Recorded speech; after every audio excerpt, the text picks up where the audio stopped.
मेरे प्रिय भाई और बहनों, प्रभु यीशु के सुसमाचार की घोषणा के कार्य से पहले यूहन्ना बपतिस्ता यहूदिया में प्रकट हुए और उन्होंने यहूदियों को पश्चाताप के लिए आह्वान किया। उन्होंने उनके पाप के बारे में बताया और उसकी गंभीरता के बारे में बताया और उन्हें पश्चाताप के लिए आह्वान किया, बुलाया। आज इस संसार को पश्चाताप की बहुत बहुत आवश्यकता है। आज हमारा संसार पाप से भरता जा रहा है।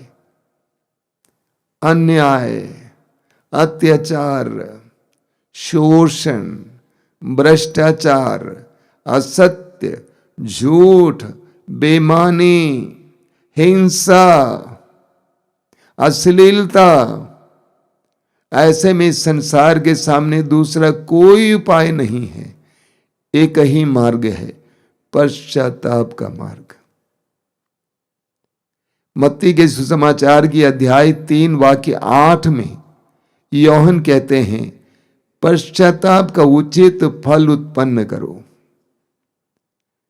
पश्चाताप का उचित फल उत्पन्न करो। पश्चाताप का परिणाम क्या है? नया जीवन। मैं तो कहूंगा सच्चे पश्चाताप के द्वारा हमारे जीवन में एक आंदोलन आएगा, हमारे परिवार में एक आंदोलन आएगा।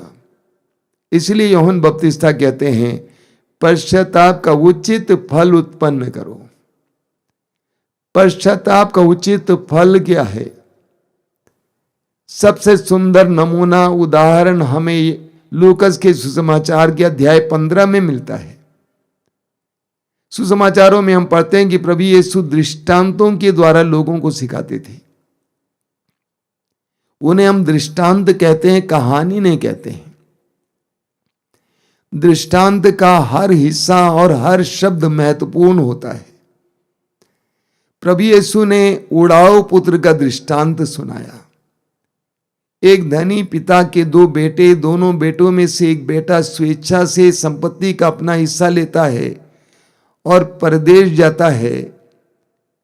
जब सारा पैसा खत्म हुआ, वो खाने के लिए मोहताज था, दाने दाने के लिए मोहताज था। उस समय उसको पश्चाताप होता है और निर्णय लेता है कि मैं उठूंगा और अपने पिता के भवन की ओर चल दूंगा। पिता से कहूंगा कि पिताजी, मैंने आपके विरुद्ध और स्वर्ग के विरुद्ध पाप किया है। जानते हैं दृष्टांत में प्रभु क्या कहते हैं? उस दूसरे पुत्र ने निर्णय लिया कि मैं उठकर पिता के भवन की ओर जाऊंगा, पश्चाताप करूंगा। अगले दृश्य में हम देखते हैं, अगले सीन में हम देखते हैं, प्रभु यीशु कहते हैं, पिता ने पुत्र को दूर से देखा। पुत्र ने पश्चाताप किया। अगला सीन है, पिता ने पुत्र को दूर से देखा। पश्चाताप करने के बाद अगले क्षण में हम देखते हैं कि पिता ने पुत्र को दूर से देखा। जब हम पश्चाताप करते हैं, हम पिता की नजर में आ जाते हैं। पिता की कृपा दृष्टि हम पर पड़ती है। इस्यास अध्याय 66 वाक्य 2 में लिखा हुआ प्रभु कहते हैं, मैं उन लोगों पर कृपा दृष्टि करता हूं जो विनम्र हैं, पश्चातापी हैं और श्रद्धा से मेरी वाणी सुनते हैं। जब जब हम पश्चाताप करते हैं, अगले पल में हम महसूस करेंगे कि हम पिता की दृष्टि में हैं और पिता की कृपा दृष्टि हम पर पड़ती है।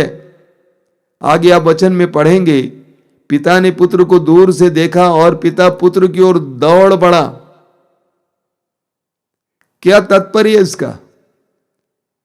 पिता ने पुत्र को दूर से देखा और पिता पुत्र की ओर दौड़ पड़ा। पिता और पुत्र के बीच में जो दूरी थी पल भर में समाप्त हो जाती है। सच्चे पश्चाताप के बाद इंसान को इस बात का एहसास होता है, हाय मैं प्रभु की उपस्थिति में हूं। वो दूरी मिट जाती है। आगे वचन में हम पढ़ते हैं, पुत्र पिता के चरणों पे गिर पड़ता है, लेकिन पिता उसको उठाकर अपने दिल से लगाता है। गले से नहीं लगाता है, बल्कि दिल से लगाता है, अपने कलेजे से लगाता है। पिता ये बताना चाहता है कि पुत्र, तुम मेरे चरणों पर पड़े रहने के लिए नहीं बनाए गए, तुम मेरे पुत्र हो। तुम मुझसे कितने ही दूर भाग गए, कितना ही मेरा तिरस्कार किया, लेकिन तुम मेरे पुत्र हो, मेरे कलेजे के टुकड़े हो, मेरे दिल के टुकड़े हो। आगे वचन में क्या लिखा हुआ? वचन में हम पढ़ते हैं कि पिता ने नौकरों से कहा, जल्दी करो। पिता अपने पुत्र को इस तंग हाली में देखना नहीं चाहता था। कौन पिता अपने पुत्र को तंग हाली में देखना चाहता है? उस पुत्र की दशा देखकर पिता के दिल में दया आती है, करुणा आती है। वो कहता है नौकरों से, जल्दी करो, इसको चप्पल पहना दो। जब हम किसी बड़े व्यक्ति के पास जाते हैं, सम्माननीय व्यक्ति के पास जाते हैं, सम्माननीय स्थानों पे जाते हैं, हम चप्पल उतारते हैं। उसके पैरों पर चप्पल नहीं थी। पिता कहता है कि इसे चप्पल पहना दो। बेटा, तुम मेरे बराबर हो, तुम मेरे साथ खड़े हो सकते हो। आगे पिता ने नौकरों से कहा कि इसको अंगूठी पहना दो, ये बताने के लिए, बेटा तुम मेरे वारिस हो, मेरी सारी संपत्ति का हिस्सेदार हो। हालांकि तुमने सारी संपत्ति को गंवा दिया, अभी भी तुम मेरी संपत्ति का हिस्सेदार हो। उसके बाद नौकरों से पिता कहता है कि इसे अच्छा कपड़ा पहना दो, इसे अच्छा कपड़ा पहना दो, देखो इसका कपड़ा फट गया है। पिता पुत्र से क्या कहना चाहता है? पिछली बातें भुला दो, पुरानी बातें जाने दो। इस्यास अध्याय 43 वाक्य 18। तुम नए हो गए हो, पुत्र के नाम पर भोज की तैयारी हो रही है। जो सम्मान पुत्र ने गंवाया, उसको समाज में फिर एक बार उसको वापस दिलाना चाहता पिता। मेरे प्रिय भाई और बहनों, जब हम अपने जीवन में पश्चाताप करते हैं, अपने पापों में मार्ग को छोड़ देते हैं, अपने जीवन को बदल देते हैं, हम प्रभु के मार्ग पर आते हैं, प्रभु हमारे जीवन में भी यही करते हैं। आपने कितनी संपत्ति क्यों न गंवा दिए हों। हो सकता है कि आपने बुराई में अपने शरीर को बर्बाद किया, परिवार को बर्बाद किया, शांति भंग की, मौका गंवा दिया, धन गंवा दिया, समय गंवा दिया। प्रभु आपको सब कुछ वापस लौटा देंगे। ये पश्चाताप का फल है। इस्यास नबी के ग्रंथ के अध्याय 30 वाक्य 15 में हम पढ़ते हैं, पश्चाताप और स्वीकृति में तुम्हारा कल्याण है। पश्चाताप और स्वीकृति में तुम्हारा कल्याण है। दो बातें बताई गई हैं, पश्चाताप, दूसरी बात स्वीकृति। आदम और हेवा ने ईश्वर की आज्ञा का उल्लंघन किया। करुणामय ईश्वर उन्हें बचाने के लिए उनके पास आया। उनसे पूछा, आदम से पूछा, क्या तुमने वो फल खाया जो मैंने मना किया था? आदम ने स्वीकार नहीं किया। हेवा से पूछा, हेवा ने भी स्वीकार नहीं किया। पश्चाताप और स्वीकृति में तुम्हारा कल्याण है। आदम और हेवा ने स्वीकार नहीं किया। परिणाम यह हुआ कि वे अदन बगान से बाहर किए गए। यीशु के शिष्यों को उदाहरण लीजिए। यूदा इस्करियोती ने यीशु को चांदी के 30 सिक्कों के लिए पकड़वा दिया। उसको इस बात का एहसास हुआ कि मैंने अपराध किया है। यीशु को मौत की सजा दिलाकर उसने गलत काम किया है, लेकिन उसने पश्चाताप नहीं किया। वो यीशु की ओर मुड़कर यीशु से दया याचना नहीं की। अगर उसने दया याचना किया होता तो वो आत्महत्या नहीं करता, इसलिए उसने आत्महत्या की। ठीक इसके विपरीत यीशु के दूसरे शिष्य शिमोन पेतरुस को लीजिए। पेतरुस ने यीशु का इनकार किया था। 3 बार घोषित किया कि मैं शपथ खाकर कहता हूं कि मैं इसको जानता नहीं हूं। लेकिन उस पेतरुस ने यीशु के सामने गिड़गिड़ाकर रो रो कर अपने पापों के लिए माफी मांगा। नतीजा, वो कलीसिया का अगुवा नियुक्त किया गया। पश्चाताप और स्वीकृति में तुम्हारा कल्याण है। जब हम पश्चाताप करते हैं, अपने पाप को स्वीकार करते हैं, तो उसका नतीजा और परिणाम हमें अनुभव करने का मौका मिलता है। सूक्ति ग्रंथ अध्याय 28 वाक्य 13 में प्रभु कहते हैं, जो अपने पाप को छिपाता है वो कभी उन्नति नहीं करेगा, लेकिन जो अपने पाप को प्रकट करता है और उसका परित्याग करता है, उस पर दया की जाएगी। हम सभी को दया की आवश्यकता है। हमारे दोषों को मिटने के लिए ईश्वर की दया की आवश्यकता है। वचन कहता है अगर हम अपने पाप को प्रकट करते हैं, स्वीकार करते हैं और उसका परित्याग करते हैं तो हम पर दया की जाएगी। इस्यास अध्याय 55 में हम पढ़ते हैं, उसके वाक्य 7 में, पापी अपना कुमार्ग छोड़ दें, प्रभु के मार्ग पर आ जाएं, प्रभु ईश्वर उस पर दया दिखाएगा। हम सभी को दया की आवश्यकता है। ये पश्चाताप का फल है। लूकास के सुसमाचार के अध्याय 7 में हम पढ़ेंगे एक नारी के बारे में। प्रभु यीशु सिमेयोन नामक एक धनी इंसान के घर पर, फरीसी के घर पर भोज पर बैठे हुए थे। शहर की एक नारी को पता चला कि यीशु वहां पे है। वो नारी बदनाम नारी थी, उसका जीवन अच्छा नहीं था, लेकिन बड़े धैर्य के साथ वो सीमोन के घर पे आती है और जहां यीशु बैठे हुए थे वहां पहुंच जाती है। यीशु के पैरों के पीछे खड़ी हो जाती है और इतना सिसकती और रोती है अपने पापों के लिए, इतना सिसकती और रोती है कि यीशु के दोनों चरण उसके आंसुओं से धुल गए। अंत में प्रभु ने क्या कहा उससे? अध्याय 7 वाक्य 50 में प्रभु कहते हैं, शांति प्राप्त कर जाओ। ये पश्चाताप का फल है।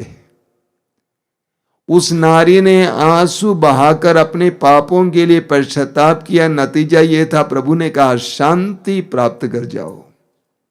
शालोम मतलब सब कुछ सही हो जाएगा, जाओ। हमें पश्चाताप और स्वीकृति की आवश्यकता है। योहन के पहले पत्र के अध्याय 1 वाक्य 9 में लिखा हुआ है। योहन कहते हैं, यदि हम अपने पापों को स्वीकार करते हैं तो प्रभु हमारे पापों को क्षमा करेंगे और हमें अधर्म से छुड़ाएंगे। अगर हम ईमानदारी के साथ अपने पाप का तिरस्कार करते हैं, उसको स्वीकार करते हैं, प्रभु से कहते हैं कि प्रभु मुझे इससे छुटकारा चाहिए, न केवल प्रभु हमारे पापों को क्षमा करेंगे बल्कि उस अधर्म से छुटकारा देंगे। सच्चे पश्चाताप के द्वारा हमें स्वतंत्रता मिल जाती है। हमें योना नबी के ग्रंथ में पढ़ने को मिलता है, असूर के निनवे नगर में पाप भर गया था। निनवे नगर पाप से भर गया था और ईश्वर ने तय किया कि मैं 40 दिन के बाद इस नगर को उनके दुश्मनों के हाथों दे दूंगा, उसको नष्ट कर दूंगा। योना नबी वहां पे भेजा जाता है। पहले तो वो जाता नहीं है, लेकिन अंत में पहुंच जाता है और निनवे के लोगों को ये बताता है कि ईश्वर 40 दिन के बाद तुम्हारे नगर को दुश्मनों के हाथों देने वाला है। लोगों के अंदर कृपा काम करने लगी, लोग पश्चाताप करने लगे। जब राजा को पता चला तो राजा ने घोषित किया कि कोई भी मेरे राज्य में भोजन नहीं करेगा, सभी उपवास करेंगे और ईश्वर की दुहाई देंगे। और ऐसा ही लोगों ने किया। राजा से लेकर रंग तक सभी लोगों ने उपवास किया, प्रार्थना की, दुहाई दी। नतीजा, ईश्वर ने जो विपत्ति भेजने को सोचा था उस विपत्ति को टाल दिया, नहीं भेजा। मेरे प्रिय भाई और बहनों, आज हमारे परिवारों को, आज हमारे समाज और देश को और सारे विश्व को पश्चाताप की आवश्यकता है। सच्चे पश्चाताप के द्वारा हमारे जीवन में जो विपत्तियां हैं वे विपत्तियां टल सकती हैं। जो विपत्तियां आ रही हैं वे विपत्तियां टल सकती हैं। मेरा ये दृढ़ विश्वास है, सच्चा पश्चाताप हमारे जीवन में आंदोलन लाएगा। प्रवक्ता ग्रंथ के अध्याय 20 उसके वाक्य 4 में लिखा हुआ है, जो अपने अपराधों को स्वीकार करता है उसे कोई हानि नहीं होगी। जो अपने अपराधों को स्वीकार करता है उससे कभी कोई हानि नहीं होगी। उसी तरह अय्यूब के ग्रंथ के अध्याय 22 वाक्य 21 में लिखा हुआ है, ईश्वर से मेल कर लो, तुम्हें फिर सुख शांति मिलेगी। कितना सुंदर वचन है। वचन कहता है, ईश्वर से मेल कर लो, तुम्हें फिर सुख शांति मिलेगी। हमारे जीवन में जो समस्याएं हैं, जो पीड़ाएं हैं, इसके लिए क्या समाधान है, क्या उपाय है, उपाय है पश्चाताप। प्रभु यीशु ने भी अपने सुसमाचार की घोषणा शुरू की तो उस समय उन्होंने कहा पश्चाताप करो। मनुष्य ने पाप किया, पाप से छुटकारा पाने के लिए, पाप के अपराधों के उस दाग से छुटकारा पाने के लिए एकमात्र मार्ग है, एकमात्र उपाय है पश्चाताप। अपने पापों को स्वीकार करना, अपने पापों के लिए माफी मांगना और प्रभु के पास लौट आना। वचन में हम पढ़ते हैं बारूक का ग्रंथ अध्याय 4 उसके वाक्य 28 और 29 में पढ़ते हैं, तुमने पहले ईश्वर से दूर हो जाने की बात सोची थी, तुमने पहले ईश्वर से दूर हो जाने की बात सोची थी, अब 10 गुने उत्साह से उसके पास लौटने की चेष्टा करो। अब 10 गुने उत्साह से उसके पास लौटने की चेष्टा करो, क्योंकि जिसने तुम पर इन विपत्तियों को आने दिया वही तुम्हारा उद्धार कर तुम्हें अनंत आनंद प्रदान करेगा। एक बार और मैं आपको पढ़ के सुनाना चाहता हूं। वचन में लिखा हुआ बारूक अध्याय 4 वाक्य 28 और 29 में, तुमने पहले ईश्वर से दूर हो जाने की बात सोची थी, अब 10 गुने उत्साह से उसके पास लौटने की चेष्टा करो। क्यों? क्योंकि जिसने तुम पर इन विपत्तियों को आने दिया वही तुम्हारा उद्धार कर तुम्हें अनंत आनंद प्रदान करेगा। प्रभु कहते हैं कि प्रभु के पास लौट आओ और तुम्हारी परिस्थितियां बदल जाएंगी, तुम्हारा रोना धोना बंद हो जाएगा, तुम अनंत आनंद से भर जाओगे। हमें स्तोत्रकार क्या कहते हैं? स्तोत्रकार कहते हैं उसके वाक्य 3 से 5 तक, स्तोत्रकार कहते हैं, जब तक मैं मौन रहा तब तक मेरे निरंतर कराहने से मेरी हड्डियां छींचती रहीं, क्योंकि दिन रात मुझ पर तेरे हाथ का भार था। मेरा शक्ति रस मानो ग्रीष्म के ताप से सूखता रहा। मैंने तेरे सामने अपना पाप स्वीकार किया, मैंने अपना दोष नहीं छिपाया। मैंने कहा मैं प्रभु के सामने अपना अपराध स्वीकार करूंगा, तब तूने मेरे पाप का दोष मिटा दिया। स्तोत्रकार कहता है कि जब तक मैं मौन रहा, यानी मैं अपने पापों को स्वीकार नहीं किया, नहीं बोला, तब तक मेरी हड्डियां छींचती रहीं, मेरा शरीर सूख रहा था। तब मैंने निर्णय लिया कि मैं प्रभु के सामने अपने पापों को स्वीकार करूंगा और मैंने ऐसा ही किया। नतीजा, तूने मेरे पापों का दोष मिटा दिया, तूने मेरे पापों का दोष मिटा दिया। मेरे प्रिय भाई और बहनों, हम प्रभु के पास लौट आए, अपने मार्ग को छोड़ें। अपनी बुद्धि के अनुसार हमने जो मार्ग पकड़ा है उस मार्ग को छोड़ें और प्रभु के मार्ग पर चलना सीखें। हम देखेंगे हमारे जीवन में प्रभु की कृपाएं बरसने लगेंगी, हमें अनंत आनंद प्राप्त होगा। पश्चाताप और स्वीकृति में हमारा कल्याण है। योहन कहते हैं पश्चाताप का उचित फल उत्पन्न करो। इस वचन को हमारे मन में इन दिनों बार बार गूंजने दी। पश्चाताप का उचित फल उत्पन्न करो। आंखें बंद कीजिए, आइए हम प्रार्थना करें। प्रभु से प्रार्थना करें कि प्रभु हमें इतनी कृपा दें कि हम अपने मार्ग को छोड़कर प्रभु के मार्ग पर चल सके, हम बुराई को त्याग सके, हम प्रभु के वचन के अनुसार जीवन जी सके।